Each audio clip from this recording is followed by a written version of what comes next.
ओम शांति। आज का श्लोक है दूसरे अध्याय का 46वां श्लोक, अध्याय सेकंड, श्लोक नंबर 46।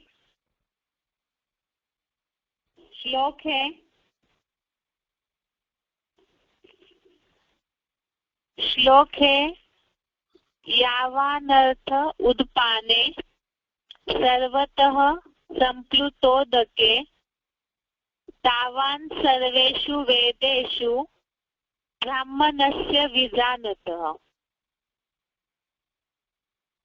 श्लोक दोबारा। यावानर्थ उदपाने सर्वतः संप्लुतोदके तावान् सर्वेषु वेदेषु ब्राह्मणस्य विजानतः। संधि विच्छेद है यावान अर्थ उदपाने सर्वतः संप्लुतोदके तावान सर्वेषु वेदेषु ब्राह्मणस्य विजानतः। दोबारा संधि विच्छेद देखिए। यावान अर्थ उदपाने सर्वतः संप्लुतोदके तावान् सर्वेषु वेदेषु ब्राह्मणस्य विजानतः। अभी शब्दों का अर्थ देखते हैं।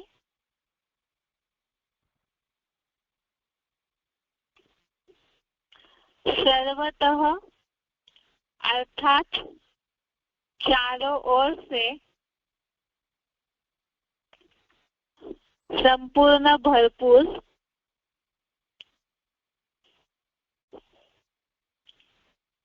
संप्लुतोदके अर्थात सरोवर मिले तो, यावान अर्थ अर्थात जितना प्रयोजन, उदपाने अर्थात पोखरों में हो, तावान अर्थात उतना, विजानतः अर्थात विशेष ज्ञानी, ब्राह्मणस्य अर्थात ब्राह्मण का, सर्वेषु वेदेषु अर्थात सभी वेद वाक्यों में होता है।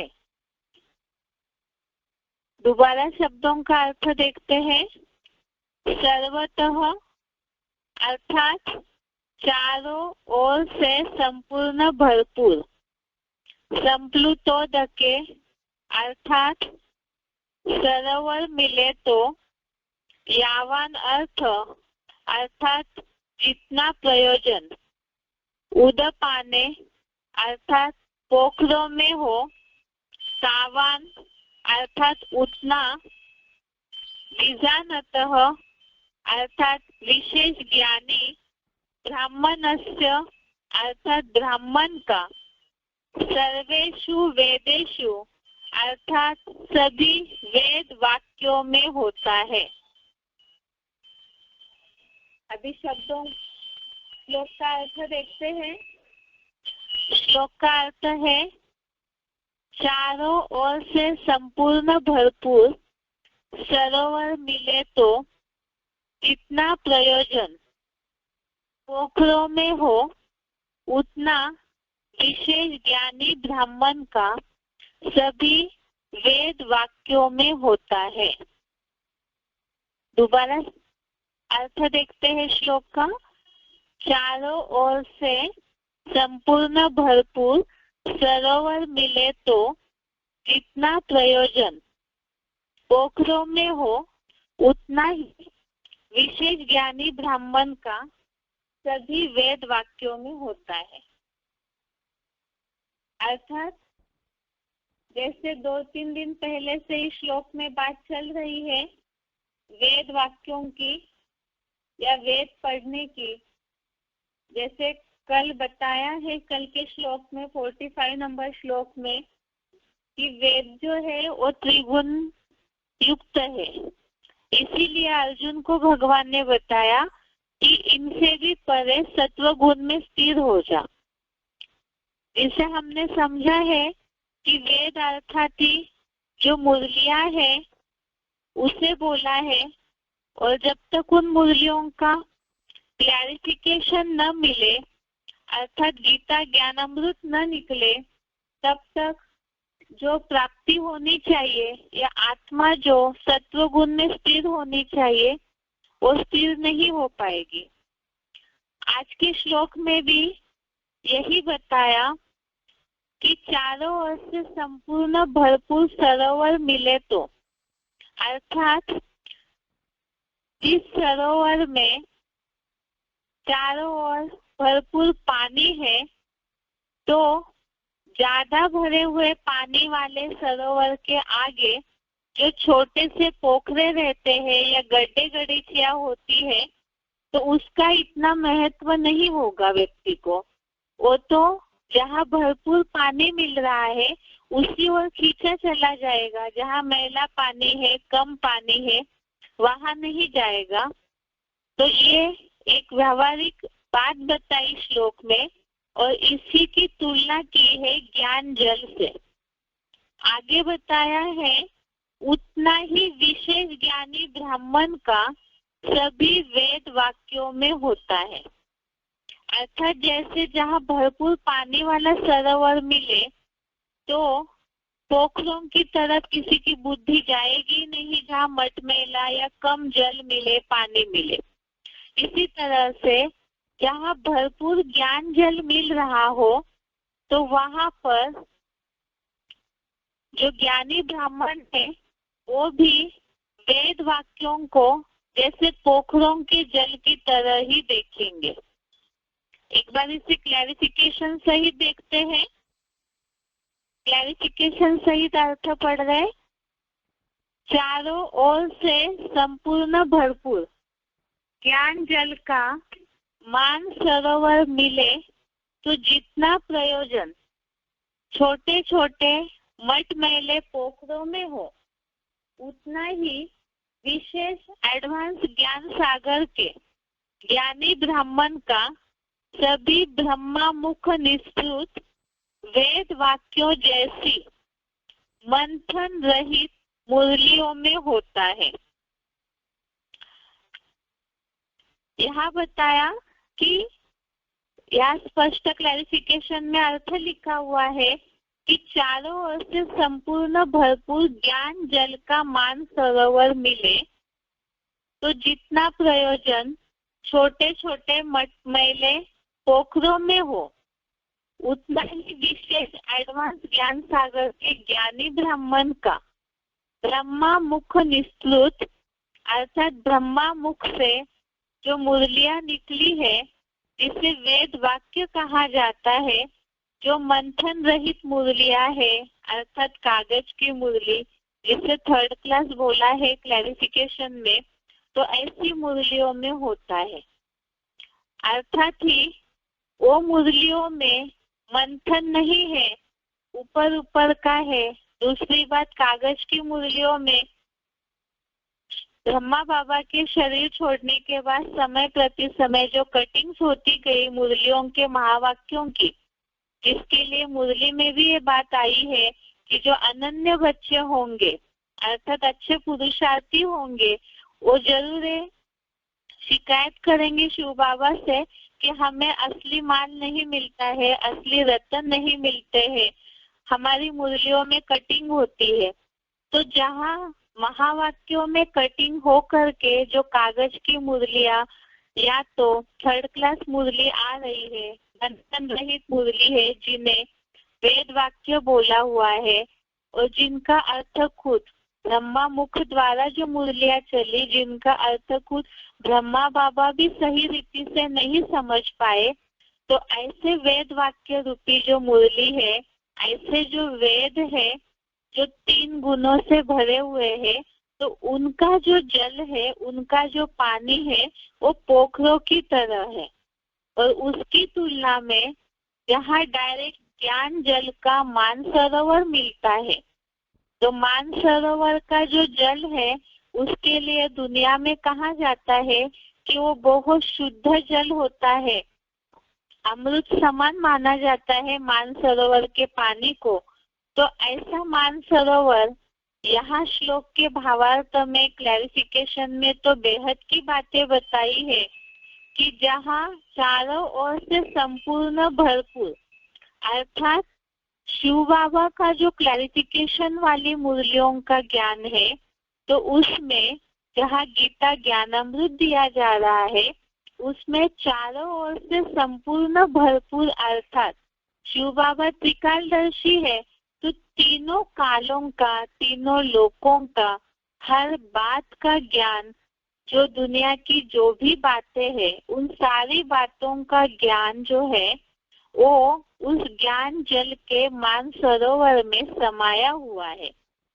और इसीलिए ही जब वो मिल जाए तो उसके आगे जो पोखरों का या गड्ढे गड़ीचियों का जल है जो मैला हुआ है, जिसमें देह भान की मिट्टी मिक्स हो जाती है, तो ऐसे पोखरों के जल का कोई प्रयोजन नहीं है, अर्थात उसकी तरफ किसी की बुद्धि नहीं जाएगी।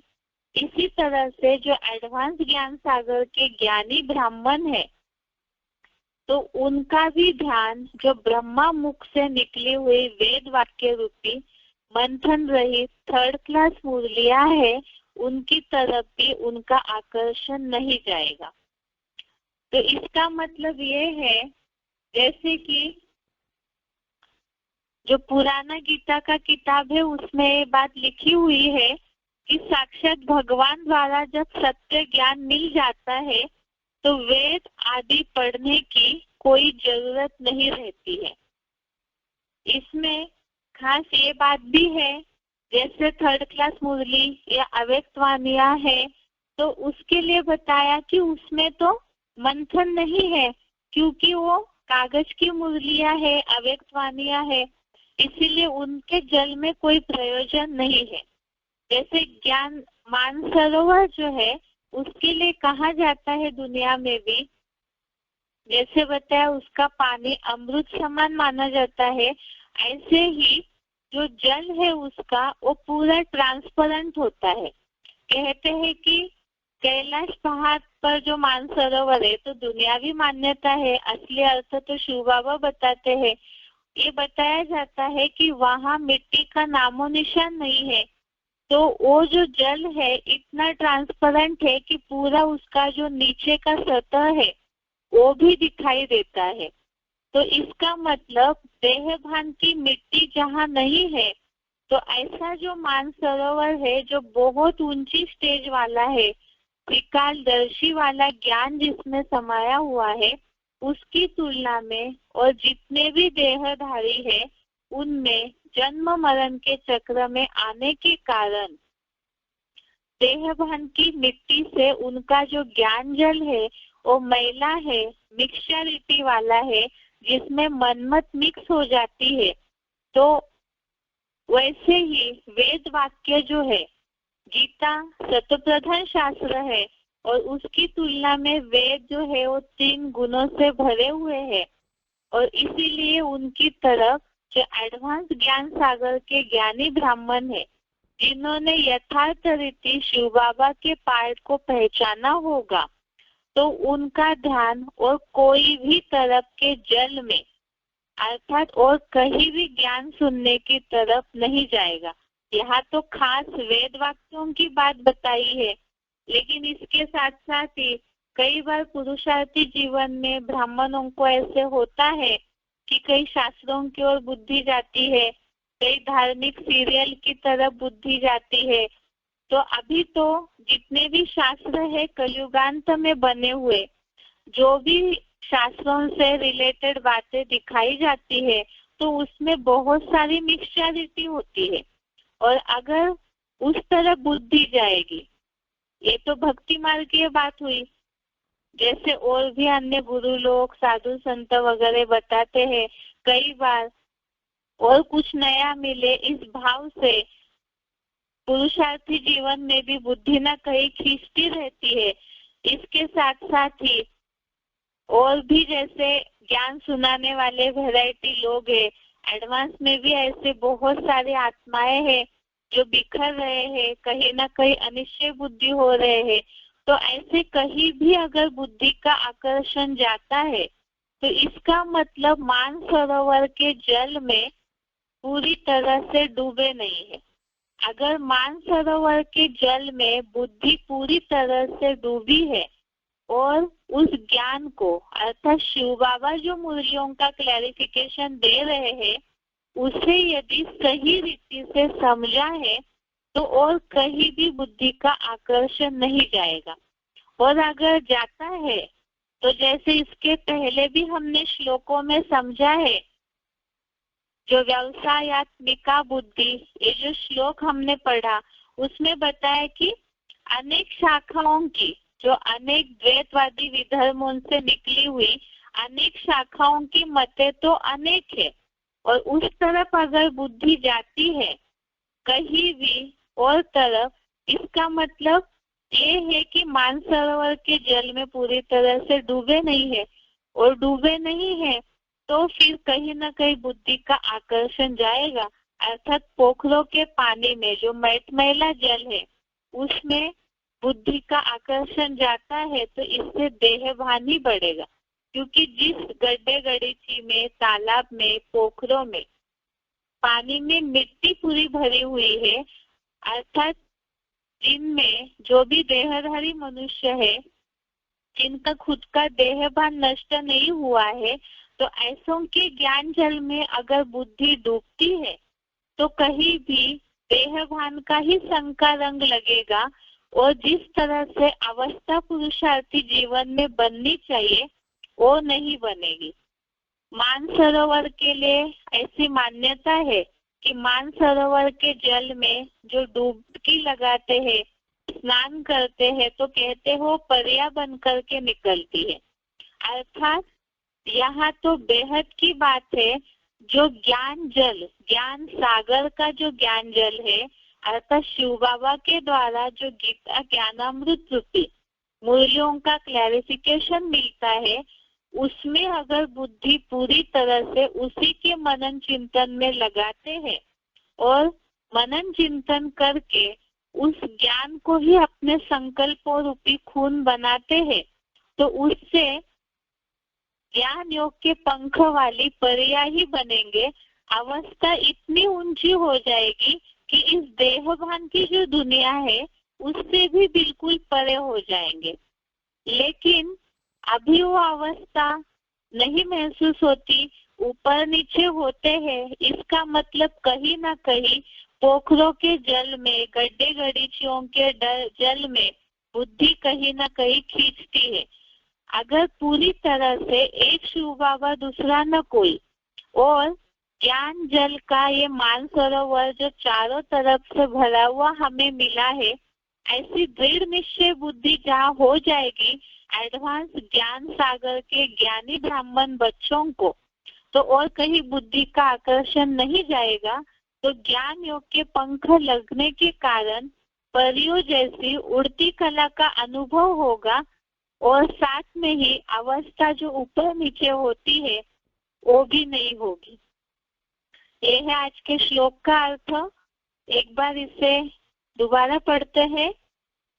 चारों ओर से संपूर्ण भरपूर ज्ञान जल का मान सरोवर मिले तो जितना प्रयोजन छोटे छोटे मटमैले पोखरों में हो, उतना ही विशेष एडवांस ज्ञान सागर के ज्ञानी ब्राह्मण का सभी ब्रह्मा मुख निस्तृत वेद वाक्यों जैसी मंथन रहित मुरलियों में होता है। तो इसीलिए ही जो वेदों के लिए तो हमने पहले भी देखा, जो वेद बताया हुआ है कि जो ऐसे ब्राह्मण है अविवेकी जन, वही वेदों की बातों की तरफ आकर्षित होते हैं। और साथ में कल के श्लोक में भी हमने देखा है, वेद 3 गुणों के विषय वाले हैं, इसलिए अर्जुन को भगवान ने बताया सत्व गुण में स्थिर हो जा। और साथ में इसके पहले के 43-44 नंबर के श्लोक में भी देखा, जिनकी बुद्धि वेद वाक्यों में, जो 3 गुणों से युक्त वेद है, उनमें जिनकी बुद्धि लग जाती है तो वो भोग ऐश्वर्य में ही आसक्त रहेंगे। और साथ में ऐसी जो फूली फूली झूठी वाणी है उसी में ही उलझे हुए रहेंगे। तो ऐसों की स्थिति 84 जन्मों की जो संपूर्ण समाधि में स्थित होनी चाहिए वो भी नहीं होगी। और साथ साथ अनेक शाखाओं की अनेक मतों में अगर बुद्धि बिखर जाती है तो भी जो ऊंची अवस्था का अनुभव होना चाहिए वो भी नहीं होगा। अभी खास बात है कि भगवान यहाँ अर्जुन को युद्ध की बात बताते बताते सीधा ही कर्म योग की बात में लेकर आए और साथ में ही युद्ध की बात से पूरी तरह से एक श्रीमत की बात का उल्लेख करते हुए, श्रीमत का महत्व बताते हुए वेद वाक्यों की बात बताए, अनेक शाखाओं की बात बताए। तो फिर युद्ध का और श्रीमत का और वेद वाक्यों का आपस में क्या कनेक्शन है? जो आज के श्लोक में भी यहाँ बताया कि जहाँ ज्ञान सरोवर का ज्ञान जल मान सरोवर मिले तो पोखरों में और कोई बात में प्रयोजन ही नहीं है। तो इसका मतलब ये है कि ये जो धर्म युद्ध है, कर्म युद्ध है, ये महाभारत युद्ध जो है, इसमें खास ये बात है कौरव संप्रदाय, रावण संप्रदाय वालों की अनेक शाखाओं की अनेक मतें हैं। और इसमें अगर इस युद्ध भूमि में बुद्धि बिखर जाती है, अनेक पोखरों के देहभान रूपी मिट्टी जिसमें भरी हुई है, ऐसे देहधारियों के ज्ञान या उनकी बातों की तरफ अगर हमारी बुद्धि बिखर जाती है तो जो सत्व गुण में स्थित ऊंची अवस्था जिसे बोला है भावार्थ में श्लोक के 84 जन्मों की संपूर्ण गहराई रूप समाधि में जो अवस्था स्थित होनी चाहिए वो स्थित नहीं हो सकती है। इसीलिए युद्ध का और श्रीमत का, कर्म योग का और वेद वाक्यों का आपस में यही कनेक्शन है कि और कहीं भी बुद्धि बिखरनी नहीं चाहिए। एक श्रीमत से ही कर्म बंधन नष्ट होंगे, अर्थात युद्ध में स्थिर होकर के सफल हो सकते हैं। और साथ में ही महाभारत युद्ध के बाद जो गेट खुलते हैं स्वर्ग के, उसके लिए भी जरूरी है जो बताया है कि प्राप्ति और सुरक्षा रहित बन, और स्वर्ग में ही ये स्थिति अनुभव होती है सुख दुख से बिल्कुल परे। तो ये स्थिति अनुभव करने के लिए भी जरूरी है कि जो अनेक मत मतांतरों में बुद्धि भटकती है तो उसमें बुद्धि न भटके। एडवांस में हमें ज्ञान जल का मानसरोवर मिला है, ये पहचान बुद्धि में होते हुए भी जो ऊंची अवस्था अनुभव होनी चाहिए वो अभी इसलिए नहीं हो रही है क्योंकि जिस तरह से उस मान सरोवर में हमें पूरी तरह से अपने मन बुद्धि को पूरी तरह से डुबाना चाहिए या बिल्कुल भरपूर होना चाहिए उस ज्ञान जल से, वैसे हम नहीं हो रहे, बुद्धि भटकती है, तभी अवस्था ऊपर नीचे होती है, युद्ध से पीछे हटने की मानसिक स्थिति बन जाती है। इसीलिए जरूरी है कि एक ही मान सरोवर को ही पकड़ के रखे जो त्रिकालदर्शी है, तो और कहीं भी बुद्धि का भटकाव नहीं होगा, तो युद्ध में स्थिरता आएगी।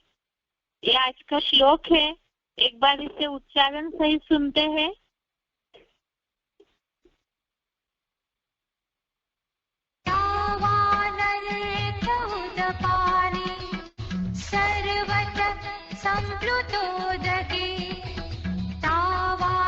सर्वेषु वेदेषु ब्राह्मणस्य विजानतः। चारों ओर से संपूर्ण भरपूर ज्ञान जल का मानसरोवर मिले तो जितना प्रयोजन छोटे छोटे मटमैले पोखरों में हो, उतना ही विशेष एडवांस ज्ञान सागर के ज्ञानी ब्राह्मण का सभी ब्रह्मा मुख निसृत वेद वाक्यों जैसी मंथन रहित मूल्यों में होता है।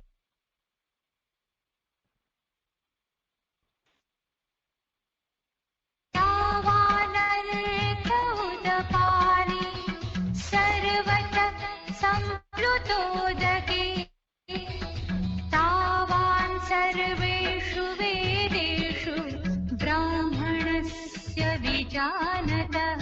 चारों ओर से संपूर्ण भरपूर ज्ञान जल का मानसरोवर मिले तो जितना प्रयोजन छोटे छोटे मटमैले पोखरों में हो, उतना ही विशेष एडवांस ज्ञान सागर के ज्ञानी ब्राह्मण का सभी ब्रह्मा मुख निसृत वेद वाक्यों जैसी मंथन रहित मूल्यों में होता है।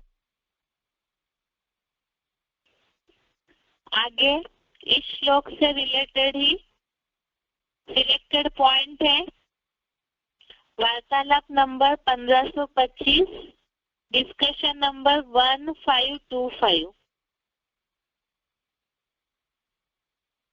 गीता का श्लोक यावानर्थवान् सर्वतः संप्लुतोदके तावान् सर्वेषु वेदेषु ब्राह्मणस्य विजानतः। इसमें जितना प्रयोजन पोखर में रह जाता है, इसका उतना ही प्रयोजन विशेष ज्ञानवान ब्राह्मण वत्स का सब वेदों में ऐसा। हाँ, माने वेद शास्त्र वगैरह जितने भी हैं वो सब गड्ढे गड़ीचियां हैं, क्योंकि मनुष्यों के द्वारा लिखे हुए हैं। और हमको कौन मिल गया? तो भगवान मिल गया। तो भगवान ऐसे सागर है, सर्वतः संप्लोदोत के चारों ओर से भरा पूरा सागर है, जिसको सागर में स्नान करने को मिल जाए और छोटी छोटी गड्ढे गलीचियों में कैसे स्नान करने जाएगा?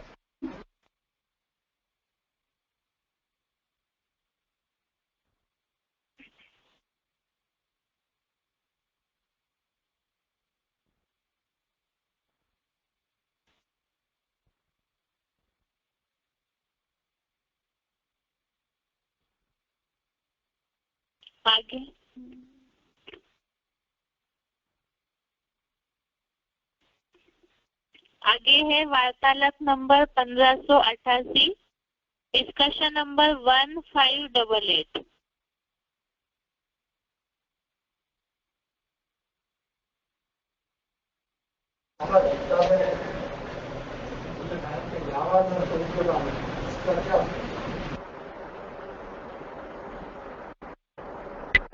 श्लोक का अर्थ है कि जितना प्रयोजन उदपाने एक छोटे से ताल तलैया में रहता है, उस व्यक्ति का जिसने सागर में स्नान किया हो, तो उसे छोटे से ताल तलैया का क्या महत्व रह जाएगा?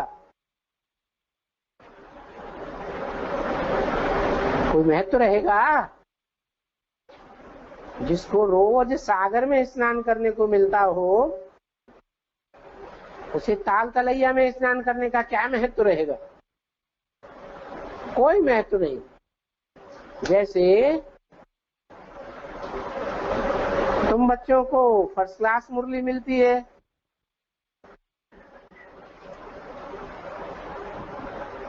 कोई को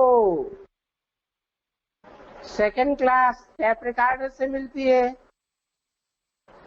फिर कोई को थर्ड क्लास मुरली मिलती है कागज से पढ़ने की, सुनने की।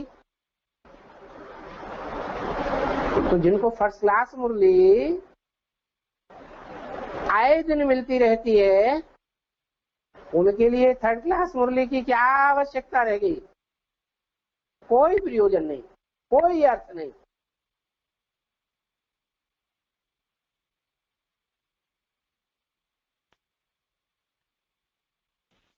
आगे है